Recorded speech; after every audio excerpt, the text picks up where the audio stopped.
Bonjour à tous et bienvenue dans cette nouvelle vidéo. On se retrouve comme d'habitude pour parler films, pour parler séries, pour parler sorties et bien évidemment pour parler plateformes de streaming. Mais avant de parler plateformes de streaming, dans cette vidéo, je vous souhaite à tous et à toutes un très joyeux Halloween. J'ai fait au mieux pour ressembler plus ou moins à une espèce de mercredi Addams de Wish. Si jamais vous voulez une ambiance beaucoup plus halloweenifique, je vous recommande mon top 10 vampires que j'ai fait au début du mois, ou alors le top 10 des films horrifiques en 2 parties que je vous ai fait l'année dernière avec mes meilleurs films à regarder pour un soir d'Halloween. Mais comme c'est jamais intéressant de marcher sur les sentiers battus, j'ai choisi cette année de tout simplement vous faire un avis sur une des sorties que j'attendais le plus sur Netflix, qui est le film Wendell et Wild. Ambiance Halloween garantie normalement, puisque nous sommes censés être sur des héritiers de Coraline et de l'affreux Noël de Monsieur Jack. On est supposé être sur de l'horrifique, on est supposé être sur de l'étrange. Je ne vous en dis pas plus, je vous laisse avec le générique, on se retrouve juste après.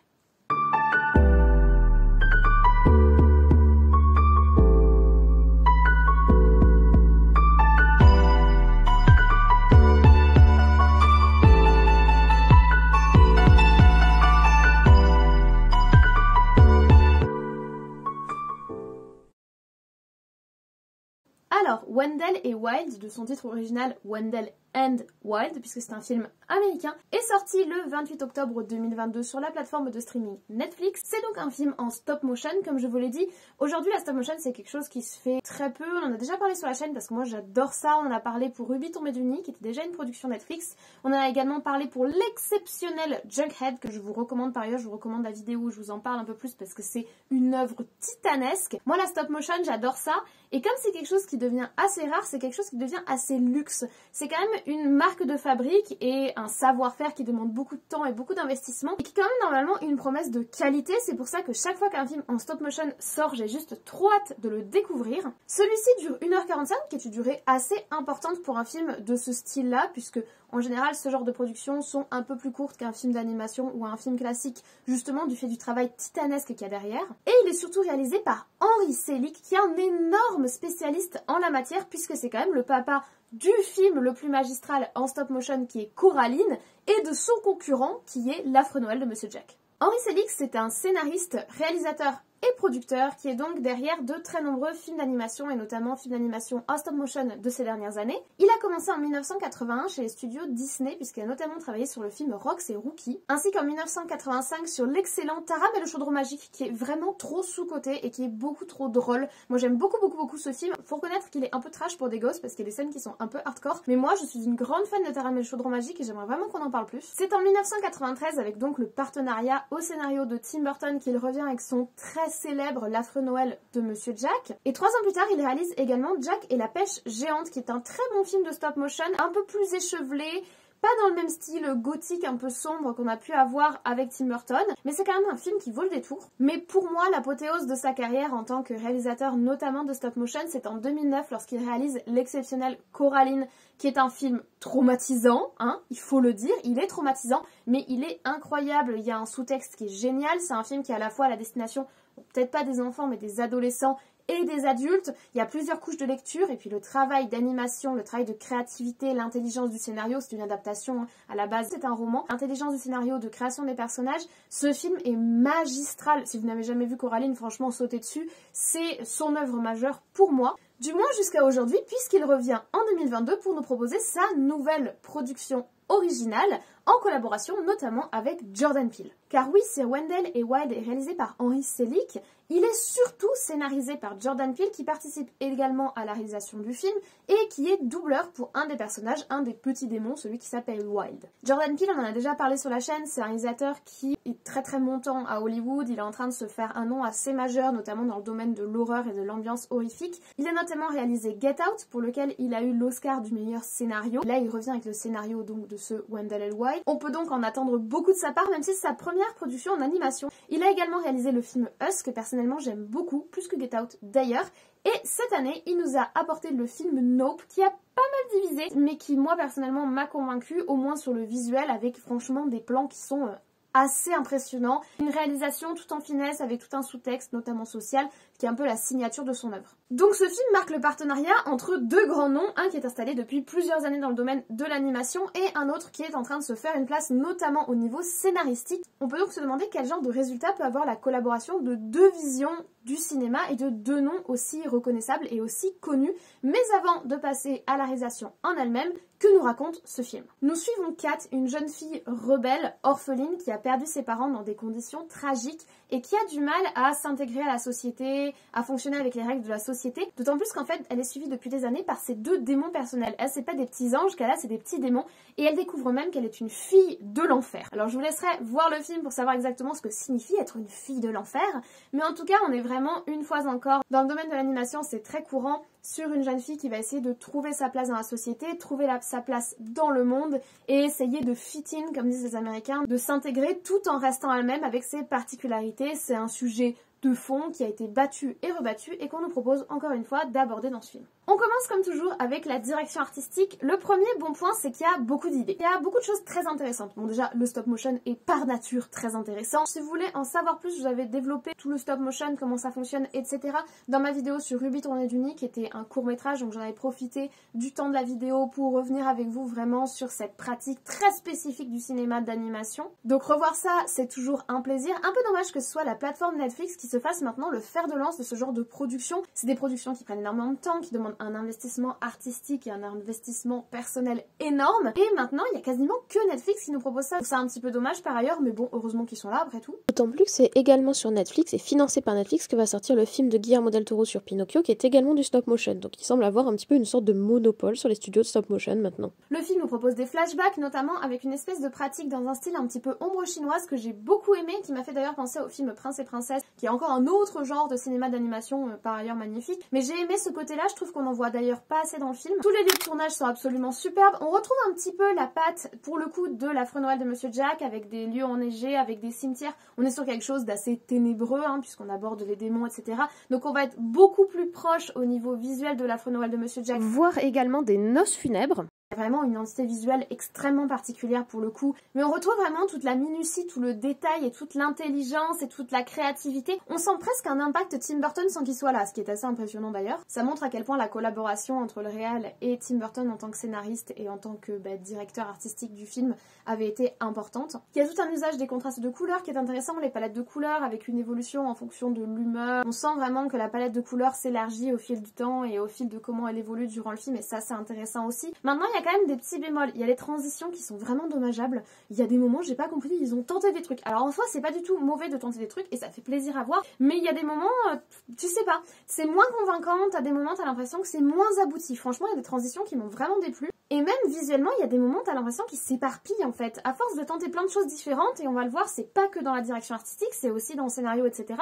Mais il y a des moments, t'es un peu perdu et t'es un peu éparpillé. Maintenant, ça reste globalement très beau. Puis de toute façon, au niveau de la réalisation, on est sur du stop motion, donc il y a beaucoup de textures et ça fait plaisir. C'est vrai que maintenant, les dessins animés d'animation sont assez lisses. Déjà, ils se ressemblent tous pour la plupart. Et là, proposer du stop motion, donc proposer de la pâte à modeler, des textures tissues, des textures gluantes, un peu cracra dégueu. La neige est incroyablement bien faite. Toutes ces textures, ça donne de la vie, ça donne de la réalité à ce qu'on regarde et on y croit. Ce qu'on regarde, c'est tangible. C'est un peu la différence entre les effets spéciaux VFX et des animatroniques dans un film. Les animatroniques, même s'ils sont peut-être un peu moins bien faits, un peu moins fluides, on y croit. Notre cerveau sait que c'est réel. Et là, notre cerveau sait que c'est réel. Alors, il y a quelques moments quand même où ils ont utilisé des effets spéciaux. Il faudra que je recherche, mais vraiment, il y a 2-3 moments où on sent qu'il y a des effets visuels numériques. Mais honnêtement, ça a assez bien intégré. Et puis, surtout, pour la neige, je vous dis, pour les textures de tissu, etc., on sent le côté tangible, le côté réel, et ça fait vraiment plaisir à voir. Même si, une fois encore, au final, si on reste dans le domaine du stop motion, le film sort pas vraiment des sentiers battus. C'est un petit peu du déjà vu remixé avec un nouveau scénario. En fait, malheureusement pour le réalisateur, il réitère pas le miracle Coraline. C'est peut-être juste moi qui le vis comme ça, parce que le film Coraline m'a vraiment changé ma perception des choses. J'ai vraiment vu tout un autre monde de stop motion qui s'ouvrait devant moi. J'avais l'habitude des trucs genre Chicken Run, etc. Ça a aussi été le cas avec le film Kubo, où on a tout un travail sur le papier qui est magnifique et très innovant, ainsi que le film L'île aux chiens, qui lui aussi sort vraiment des sentiers battus. Coraline, c'était vraiment très différent, et ça allait vraiment ailleurs. Et là, on sent qu'ils essayent de tenter des choses et qu'il y a une volonté un petit peu d'innover, mais ça reste très timide et on reste beaucoup dans les sentiers battus, donc on réitère pas le miracle Coraline, mais bon, on peut pas avoir des miracles chaque année. Maintenant, il y a quand même plein de petits détails qui donnent énormément d'âme à ce film et qui font plaisir à voir. Tout le côté un peu charmant, démon joueur à la Oogie Boogie, comme dans l'Affreux Noël de Monsieur Jack, une fois encore, mais c'est charmant, ça fait plaisir à voir. Le radiateur qui ondule là, c'est des petits détails, c'est pas 3 fois rien. La chèvre et l'espèce de truc qui s'appelle Frisotti, pareil, c'est mignon, c'est attachant, oui, un petit petit côté princesse Disney, mais c'est mignon, c'est attachant, c'est des codes qu'on connaît et à la fois c'est apporté de façon différente et ça donne de l'âme au film. La tique, la maquette finale qui est superbe et là pour le coup t'as envie de voir plus de ça, plus de dépliage de papier. Pourquoi ils n'utilisent pas plus le papier dans stop motion? C'est quand même dommage. La fresque qui est réalisée, qui est très belle, même si elle tombe un peu comme un cheveu sur la soupe et tu comprends pas ce que ça fiche dans le scénario, c'est quand même très joli à voir. Big up par ailleurs pour le poulpe. L'animation du poulpe, c'est rien dans le film. C'est 3 fois rien, c'est un détail, c'est une scène. Et pourtant, il doit y avoir un travail de dingue derrière, et c'est ça qui donne de l'âme à un film de stop motion, et c'est ça qui fait que moi je trouve ça charmant. Donc il y a la beauté, il y a de la vie, il y a des détails, on tente des choses, même si on reste un peu timide, mais globalement au niveau de la direction artistique, que ce soit les couleurs, que ce soit les décors, que ce soit tous ces petits détails, c'est quand même super charmant. Dernier point de la direction artistique, je ne vous ai pas parlé de la musique qui est géniale. Alors déjà, non. Avant toute chose, la VO. VO et VF, puisque j'ai écouté un peu des deux, quand c'est sur plateforme, j'essaye d'écouter un peu des deux. La VF est très très bonne. Alors la VO très sympa, notamment le doublage de Jordan Peele qui passe très bien, mais j'ai trouvé que la VF avait vraiment des qualités, notamment la voix de Kat, l'héroïne, qui est très bonne. La voix du padré, là, du prêtre qui dirige l'espèce d'orphelinat est super en français. J'ai été très très convaincue par les doublages français. Je suis presque à ça de vous recommander de le regarder en VF, tellement j'ai été beaucoup plus convaincue par la VF. Par la VO, en fait, elle m'a surprise. Et je l'ai trouvée presque plus attachante, notamment du fait de la voix de Kat. Tout début du film où il y a de la voix off, franchement, très très belle voix, cette jeune fille. Donc j'ai beaucoup apprécié la VF, mais surtout j'ai beaucoup apprécié la musique. On a plein de genres musicaux. On a du métal, on a I Believe in Miracle, qui sortent de nulle part, mais qui pourtant passent super bien. On a de la musique un petit peu plus folklorique, on a de la musique un petit peu plus classique, et on a aussi des moments de bruit naturel. Alors ce sont pas du tout des bruits naturels, puisqu'on est sur de la stop motion, hein, ils n'ont pas tourné à l'extérieur, ils n'ont pas tourné dans des vrais décors. Donc c'est des bruits qui ont été créés en studio pour faire bruit naturel, de portes, de neige, de vent, etc. Mais qui passent hyper bien. Et je trouve que s'il y a un truc qui est no comment sur ce film, vraiment no comment parce que c'est parfait du début à la fin, c'est la bande sonore, que ce soit le doublage ou que ce soit la musique ou que ce soit l'absence de musique. Au niveau sonore, tout est excellent. Et franchement, de ce côté-là, j'étais pépite. Une autre chose qui est quand même bien travaillée, c'est les personnages. L'héroïne particulièrement est très attachante. Bon, elle est orpheline, ce qui est parti un petit peu du pathos classique du héros de conte pour enfants. Malheureusement, c'est souvent le cas. On s'en moque généralement dans les films Disney, c'est devenu une sorte de running gag, mais bon, ça participe un petit peu au pattern habituel. Elle est dans sa phase de rebelle, elle a son petit style émo comme un peu moi à l'époque. Donc on a tous eu ce passage dans notre adolescence où on était un petit peu en rupture avec les codes, au moins dans notre tête, hein. On n'était pas obligatoirement les rebelles du collège, mais ce côté-là lui donne beaucoup de corps et le fait qu'elle est très attachante. Les élèves de l'école, je suis super contente parce que quand je les ai vus, je me suis dit « Oh mon Dieu !» des clichés. Et en fait, pas du tout. Ils les ont développés d'une autre façon. Et pour le coup, j'aurais vraiment aimé en savoir plus et j'aurais aimé qu'on les voit plus parce que je trouve que les autres élèves de l'école, eh ben, ils ont tenté des choses là encore, mais c'est timide. Moi, j'ai bien aimé qu'ils soient pas dans les clichés auxquels on s'attend quand on nous les présente au début. Ça fait plaisir à voir. Par contre, pour les deux démons, j'avoue que j'ai été un peu déçue parce que dès le début, j'y ai pensé. On dirait vraiment Peur et Panique de Hades dans le Disney. Ils ne sortent jamais de ce code-là. Le côté un peu joueur, blagounette, les frères qui se tirent la bourre mais qui s'aiment et qui finalement ont un bon fond. C'est vraiment Peur et Panique mais incarné avec des visages humains. Mais ça, j'ai trouvé ça hyper décevant. Je sais même pas si c'est que moi ou si c'est eux quand ils ont conçu leur personnage où ils se sont vraiment inspirés de ces personnages-là qu'il y a dans Hercule. Mais quel dommage qu'il soit... Il y en a un qui est un peu rond, il y en a un qui est tout maigre. Enfin, quel dommage! Et en plus, ce qu'ils font et que moi j'aime vraiment pas, c'est que les personnages ne sont pas originaux. C'est-à-dire que l'un des personnages, c'est Jordan Peele qui lui prête sa voix, Wilde, et en fait, ils lui ont donné l'apparence de Jordan Peele. Et j'aime pas quand ils font ça. Quand dans l'animation, on nous met des personnes réelles version animation. Moi, c'est quelque chose qui me plaît pas du tout.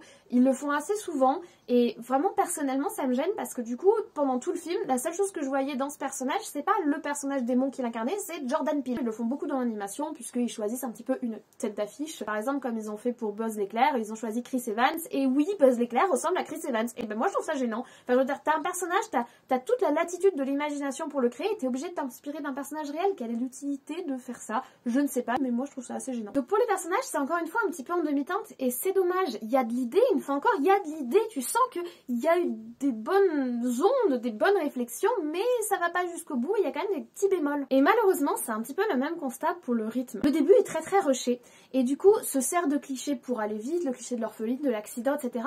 On va très vite, on sent qu'on a envie d'être très expéditif, on reste du coup dans des codes extrêmement classiques pour que ça aille vite et que le truc se mette rapidement en place, mais c'est un petit peu dommage. dommage. Et on nous demande également d'accepter énormément de choses qui ne nous sont pas vraiment expliquées et qui sortent de l'œuf comme ça, tout va bien. Après les 30 premières minutes, ça va un petit peu mieux. Alors le rythme est oscillant, hein, voilà, c'est assez classique par ailleurs.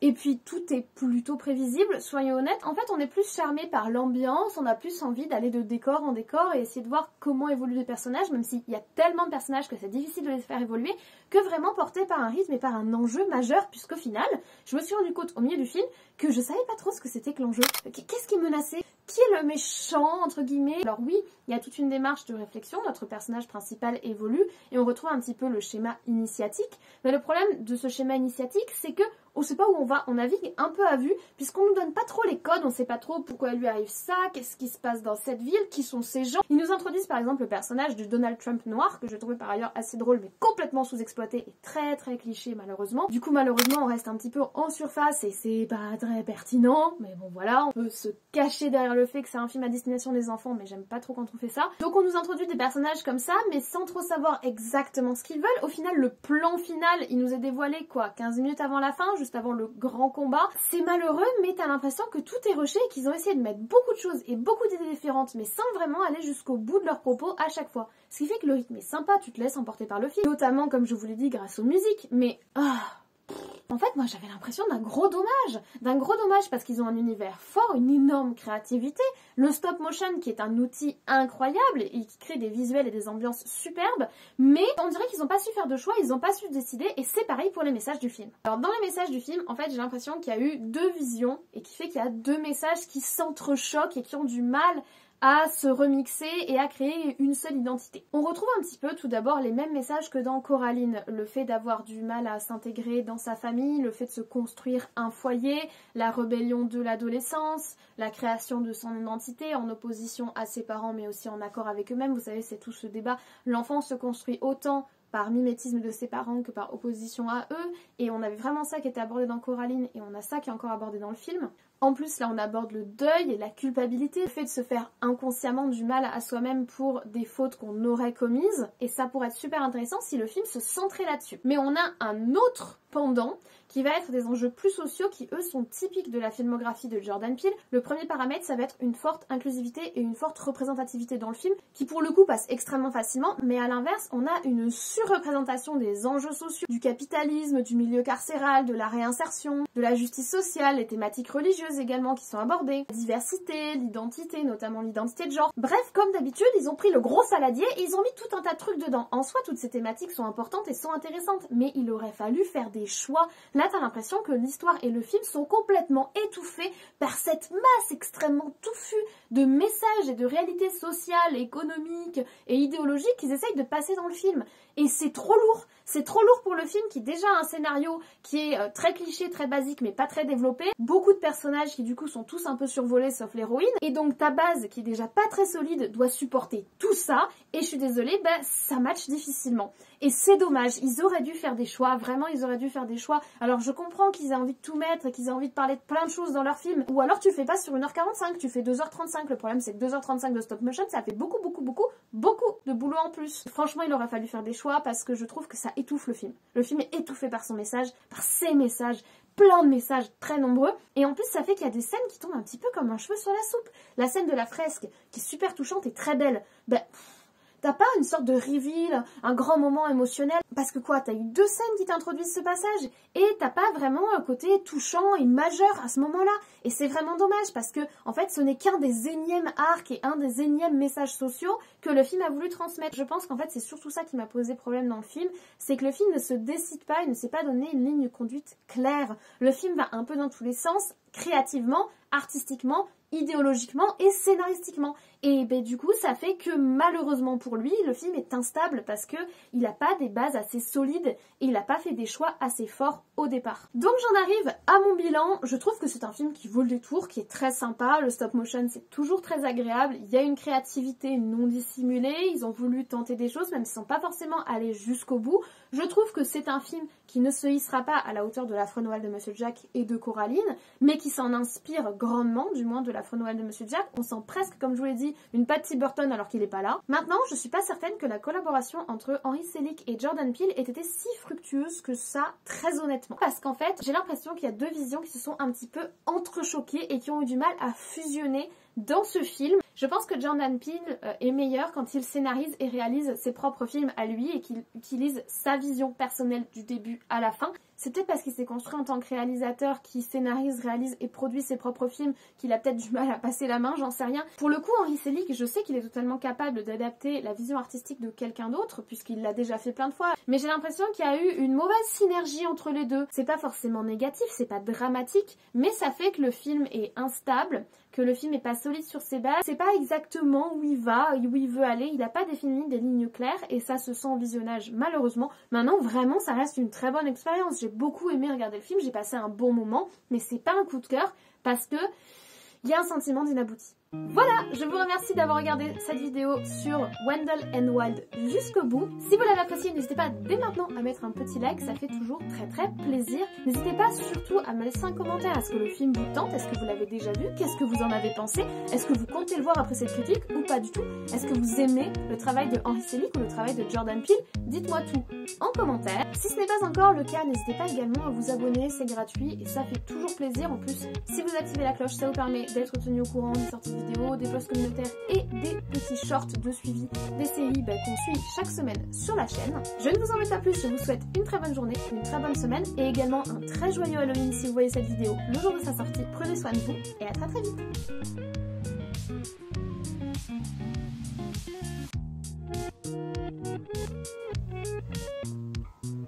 Ou un roman. Je déteste Halloween. Chatte sorcière. Oh, c'est lui.